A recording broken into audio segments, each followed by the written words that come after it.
I saw on your profile that I wanted to ask you, because I've done a fair bit of improv in my life. I did it through university and a little bit here in Barcelona and Toronto. And I read that you describe couples therapy as akin to improv theater. And so Mm-hmm. I'd love to know, I have my ideas for why it might be, but what do you think? Yeah, yeah, I had fun with that. That was a chapter that in that book. It's not about communication, actually. I have a whole chapter on how I view what the process of therapy is.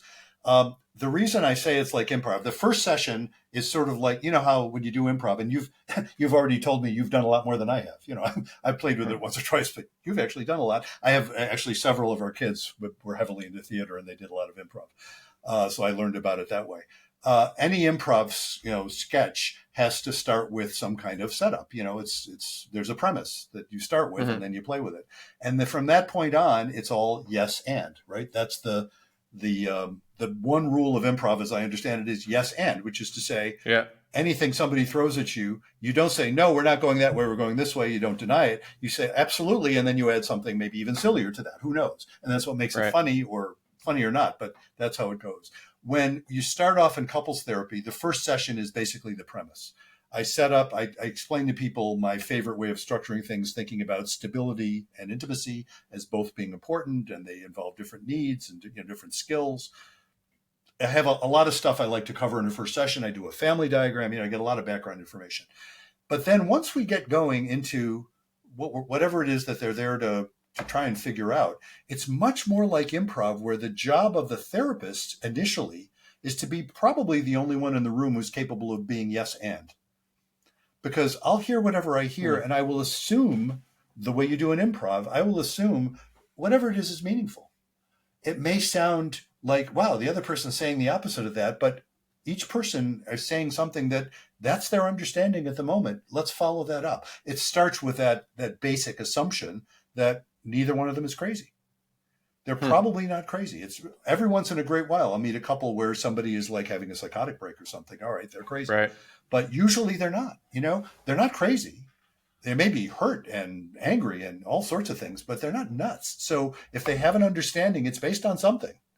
And that's the sense in which, so I kind of go with it. And the more I'm able to invite them into that stance of yes and, it's like, oh, they get to what I love to call the oh shit moment. And what do I mean by the oh shit moment? The oh shit moment is, and I'm dramatizing it, it's not really a moment, but the oh shit understanding. And the reason I call it the oh shit rather than aha is it's not necessarily a great relief. But the oh shit understanding is when you get to that point of saying, oh shit, no wonder we're having this issue. I see how you believe what you're believing there. It makes sense to me. I also see how I believe what I'm believing. No wonder we're having this problem. And they're not squabbling at that point. They're actually in this mode of, oh shit, we've understood something. Now what do we do? That's why it's not an aha moment. An aha moment is like, oh good, we've got it solved. This is more like, oh shit, that's why we're having this problem. And then you can work with it. Because neither person is in freak out mode at that moment.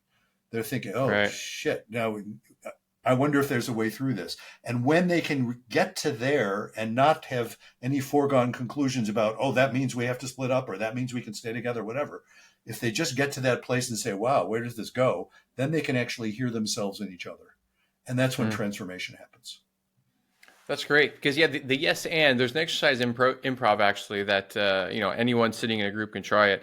You can just start a story in the group. Someone starts it, I'm in a parking lot, whatever, blah, blah, blah. And then you say, and the next person has to start with, yes, and I was sitting in a Corvette. And you go all the way around the circle. And when you get back to the initial person, you find you've had an interesting story. It might not be funny or factual but it's interesting.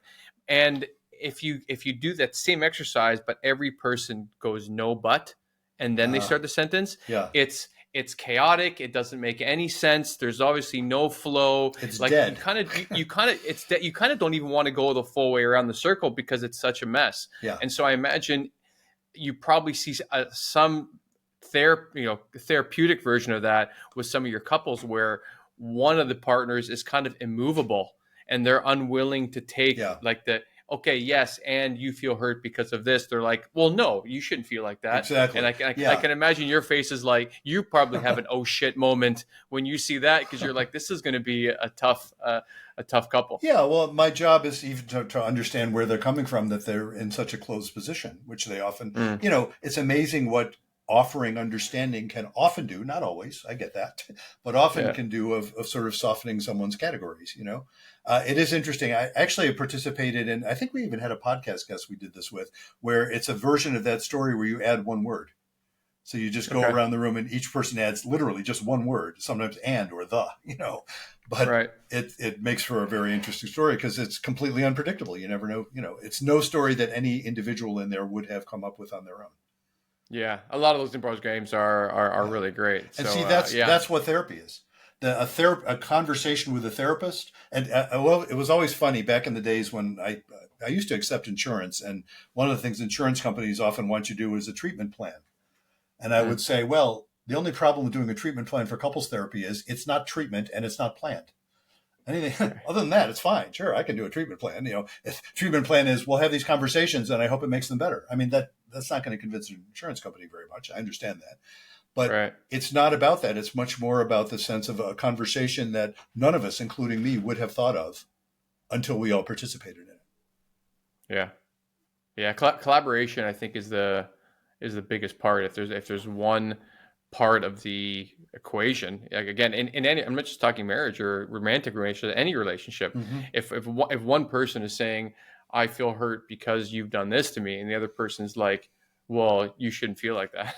Well, Yeah. then, like, it's kind of going to go nowhere. And I think that's like, I think some friendships can, I think some people are better off moving on from some friendships, and I think Yeah. romantic relationships are the same. But Mm-hmm.